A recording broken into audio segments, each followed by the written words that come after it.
நம்ம காம்போவை புரிஞ்சிக்கவே முடியல.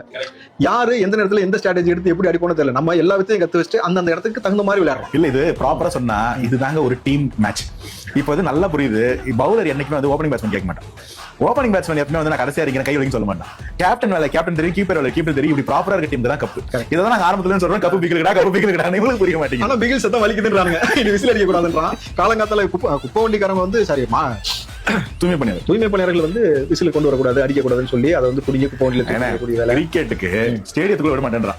ஐசிசியும் பிசிசியும் நாங்க எதுவும் சொல்லுங்க, இவங்க தான் பண்றாங்க. சேவார போய் கேளுங்கட்டாங்க. இது முதல் நாள் அட்டகத்தின் பேசி, ரெண்டாவது நாள் ஒரிஜினலாவே அதான் அட்டகத்தின். சிம்பிளான ஒரு கேள்வி. ஸ்டேடியத்துக்குள்ள எடுத்துட்டு போக கூடாது. ரோட்ல நின்று அடிச்சாலோ வீட்டுல மேட்ச் பார்க்க அடிச்சா என்ன பண்ணுவாங்க? வீட்டுல மேட்ச் பார்க்க பசங்க அடிச்சா என்ன பண்ணுவாங்க? அங்கீஸ் மாட்டிப்பாங்க. இல்லாட்டி தூய்மை பணியாளர்கள் விசில போடுவியா, ஸ்டேடியத்துக்குள்ள வரக்கூடாதுன்னு சொல்லுவியா? இதுல அட்டன் பேசுது. ஒரிஜினலாவே எங்க தலைவர் தான், கத்தி அவர் தான், துப்பாக்கி தான் பல முறை சொல்லிட்டோம். இது புரியாம இப்படி வளர்றீங்க. எங்க ஃபேமிலிக்குள்ள வந்து நல்லவனா இருந்தா உள்ளவா, கெட்டவனா இருந்தா விலகி போயிரு. உள்ள குறுக்க மறுக்க ஓடிட்டு இருந்தாக்கா அடி சரமறையா விழுகும். அவருடைய பேரு ஜித்து. ஏன்னா வந்து ஜித்து ஜில்லாடி மாமா கில்லாடின்ற மாதிரி உள்ள பூந்து அடிக்கிறதுல ஊடு கட்டி செம்மையா ஒரு பக்கம். இப்ப வந்து நல்ல ப்ராக்ரஸ் உங்கள்கிட்ட வந்து எல்லாராலையும். அதுவும் வந்து ஃபாதர் ஆஃப் இண்டிகேட் போடுறாங்க.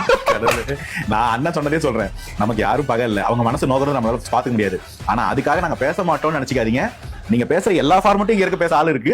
எங்க அண்ணங்களை இழுத்து பிடிச்சி வச்சிருக்காரு. அந்த மாண்பை காப்பாத்துக்கணும். எனக்கு ரொம்ப மகிழ்ச்சி என்னன்னாக்கா, நான் தான் மண்டிட்டார் நீதிமன்றத்தில் சொன்னேன், அறந்தாங்கில வச்சு சாட்டிட்ட சேலஞ்ச் விட்டேன். அவர் பதில் சேலஞ்ச் விட்டார். அதை நிரூபிச்சிட்டீங்கன்னா இனிமேட்டு தலைவர் விஜய் குறித்து நான் பேச மாட்டேன். தரவுல ஸ்ட்ரெயிட்டாவே இப்ப நீங்க கொடுத்தாச்சு. அதுக்கப்புறமும் பேசுறீங்கன்னா என்ன செய்யலாம்? ஒன்னும் செய்ய முடியாது. இதுல நீங்க இன்னொன்னு கவனிச்சு பாருங்க. நம்ம எப்பயுமே வந்து விர்ச்சுவல் வாரியர்ஸ் வந்து ஒருத்தருக்கு கனெக்ஷன் இருக்காது. ஆனா ஒரே அளவரிசையில் ஒர்க் ஆவாங்க. அதே மாதிரி நீங்க வந்து எந்த இடத்துலயுமே போய் அடிடான்னு சொல்லவே இல்லை.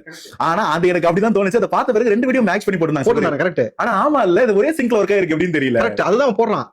ஆரம்பிச்சு வச்சாரு, ஜித்து முடிச்சு வச்சாரு அப்படின்ட்டு. சோ ரொம்ப எக்ஸலண்டா இருந்துச்சு. தொடர்ந்து செய்வோம் சம்பவம்.